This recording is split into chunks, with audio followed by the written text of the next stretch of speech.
Jessica Sanchez. Dahil sa tagumpay ng kauna-unahan nilang teleserye na Mara Clara, ngayon ay gumagawa na sila ng sarili nilang pangalan. Si Catherine Bernardo sa Princess and I at si Julia Montes naman para sa Walang Hanggan.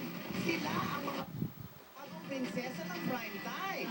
16 anyos pa lamang siya, pero di na mabilang ang iba't ibang papel na ginampanan ni Catherine Bernardo sa pelikula at telebisyon. Pero labis siyang hinangaan ang gawin niya ang mapanghamong papel ng isang batang Victoria sa magkaribal. Ito ang naging daan para ilunsad siya bilang si Mara sa teleseryeng Mara Clara. Ngayon, si Catherine namamayagpag na sa kanyang sariling teleserye na Princess and I sa pinakamataas nitong 34% rating sa primetime bida. Kasabay ng unti-unting pagningning ng kanyang bituin ang pagdagsa ng mga proyekto at endorsements. At lalo pang dumami ang kanyang mga tagahanga hanggang sa magkaroon na siya ng iba't ibang fans club. And as of May 25, 2012, meron na siyang mahigit 700,000 followers sa Twitter.